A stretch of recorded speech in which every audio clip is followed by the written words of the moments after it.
Implementa BIM para lograr una mayor rentabilidad en tus proyectos. Soy María José de Tesanos, CEO de MDT Arquitectura, y te doy la bienvenida al podcast de BIM Online. Estoy aquí para compartir contigo mis conocimientos y experiencia trabajando en proyectos con BIM para que puedas tomar acción y avanzar en el proceso de implementar BIM, que traerá más eficiencia y productividad a tus proyectos.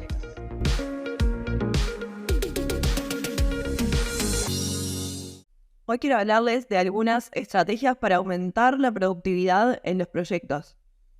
Y algunas de estas estrategias que vamos a ver no necesariamente son solo para proyectos BIM. Aplican para todo tipo de proyectos, incluso si todavía estás trabajando con la metodología tradicional. Creo que la base, independientemente de que sea un proyecto BIM o no, es cómo se estructura el desarrollo de ese proyecto. Pero quiero ir también un poco más a lo macro de cómo es la organización o la estructuración de tareas en tu estudio de arquitectura, en tu estudio de ingeniería. Y yo sé porque a nosotros también nos pasa que muchas veces los proyectos simplemente llegan con poco plazo de planificación, con poco margen. Simplemente tenemos que incorporarlos en nuestra agenda que ya está apretada. Pero ahí creo que hay una diferencia, y es que si nosotros tenemos un proceso creado que es eficiente, simplemente dejando espacio para esas tareas o para esos proyectos nuevos que llegan, por más que sean más complejos, más demandantes o menos demandantes, eso nos va a ayudar muchísimo a poder dedicarle ese tiempo, porque ya tenemos procesos precreados, que ya son ordenados, que son eficientes. Y muchas veces ese cliente identifica que nosotros trabajamos de esa forma y lo termina agradeciendo y valorando. Y acá quiero hacer un diferencial entre los procesos que podemos tener creados internamente en nuestro estudio, de los procesos que podemos tener creados para comunicarnos con esos clientes, para intercambiar información con otros equipos de trabajo que muchas veces no sabemos quiénes van a ser y cómo trabajan. Y acá también nos ayuda mucho tener procesos creados de intercambio de información y de comunicación para después no tener que estar buscando correos en el historial por horas para encontrar determinada información de cuándo se registró ese cambio que pidió el cliente y cómo lo pidió y por qué nosotros no lo registramos. O simplemente tener claro para ese cliente que si pide determinados cambios, tienen que ser de determinada manera, tienen que comunicarse de determinada manera. Eso nos va a facilitar a nosotros identificar esos cambios, pero a su vez va a determinar para ese cliente que procese qué cambio está pidiendo antes de pedirlo. Y simplemente exista un filtro y una forma de comunicar ese cambio para que todos seamos conscientes de si ese cambio es viable y es posible o no. Nosotros, por ejemplo, para el proyecto con BIM tenemos precreado un sistema en el cual el cliente, y muchas veces el cliente es un estudio de arquitectura, un estudio de ingeniería, lista en determinado documento cuál es ese cambio. Si es necesario, se ve a través de una reunión y se identifica en el modelo de determinada manera. Y me podés decir, pero María José, en realidad no todos los clientes están dispuestos a aceptar esa forma de comunicar los cambios. Y yo creo que sí, que en realidad es un sistema que termina siendo ordenado para todas las partes y que en definitiva el cliente lo termina aceptando. Quizás al principio tenga un poco más de resistencia, pero después, cuando ve que se optimizan los procesos de comunicación y de intercambio de información y termina siendo fácil para todos, porque ese cliente que no conocía ese proceso lo asimiló, lo termina agradeciendo. Y nos ha pasado. Pero claro, también para crear ese tipo de procesos, nosotros tenemos que tener internamente en nuestro equipo de trabajo estructurados determinados procesos. Es imposible poder pedirle a otro cliente o a otro equipo de trabajo intercambie esa información, que comunique esa información de determinada manera si nosotros internamente no tenemos definido un proceso. Por eso es tan importante definir procesos internamente, en donde todos tenemos claro qué es lo que tenemos que hacer, cuál es nuestro rol, en dónde se sube la información, en dónde se guarda y de qué forma. Y la clave hoy en día para mí es la automatización de tareas. Esto ha definido un punto de inflexión en la productividad de nuestro estudio. Tener determinadas tareas automatizadas. Y es más, cuando he identificado que hay algunas tareas que se vuelven repetitivas, hasta intento en ese momento ver cómo se pueden automatizar. Porque creo que la tecnología nos ayuda en eso y potencia nuestros procesos y no podemos no estar utilizándola a nuestro favor. Hoy en día la automatización de procesos para mejorar la productividad es una ventaja competitiva que diferencia un equipo productivo de un equipo no productivo. Y la productividad, en definitiva, se traduce en recursos de tiempo y de costos.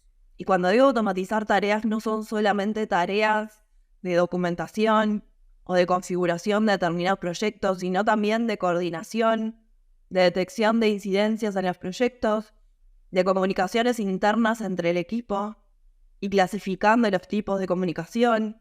Como te decía, también automatizar los procesos de intercambio de información y de comunicación con los clientes y con otros equipos de trabajo, pero también el nombramiento de archivos, el estructurado de las carpetas de la información, el archivado de proyectos, la búsqueda de determinado tipo de información con respecto a los proyectos, y también de productividad y planificación y designación de tareas con el equipo, en donde ya tenemos una herramienta que utilizamos y donde a través de esa herramienta se notifica a un colaborador que cuando termina con un proyecto empieza con ese siguiente. Y por ahí también podemos hacer un seguimiento de cuánto tiempo lleva cada proyecto, en dónde fueron las tareas que significaron un cuello de botella y que podemos mejorar esos procesos. Ese control, en definitiva, es lo que nos permite mejorar y optimizar los procesos cada vez. Nosotros tenemos tiempos marcados para cada tarea en el desarrollo de un proyecto. Obviamente lo estudiamos previamente para ver la demanda y el alcance de ese proyecto, pero una vez definido ese tiempo, obviamente hay un margen y pueden haber cosas que no previmos, pero siempre están dentro de un margen de tolerancia. Y cuando se planifican, justamente las cosas salen mucho mejor. Y podemos planificar no solo el desarrollo de los proyectos, sino las tareas internas dentro del estudio, por ejemplo, las capacitaciones. Tener tiempo entonces para dedicarle a la semana unas horas a capacitación o a fin de mes hacer un cierre y un análisis de cómo fue ese mes, qué cosas se pueden mejorar. Y mirar entonces los objetivos del mes siguiente. Creo que es clave siempre cuando pensamos en el desarrollo de un determinado proyecto, empezar por las tareas más difíciles, las que pueden llevar más tiempo, que nos pueden significar más tiempo para nosotros, para después ir dejándolas más simples para ir avanzando. Y cuando me refiero a un proyecto, no es solamente un proyecto de arquitectura. Un proyecto puede ser actualizar nuestra página web. Un proyecto puede ser, en mi caso, armar una determinada presentación para un evento.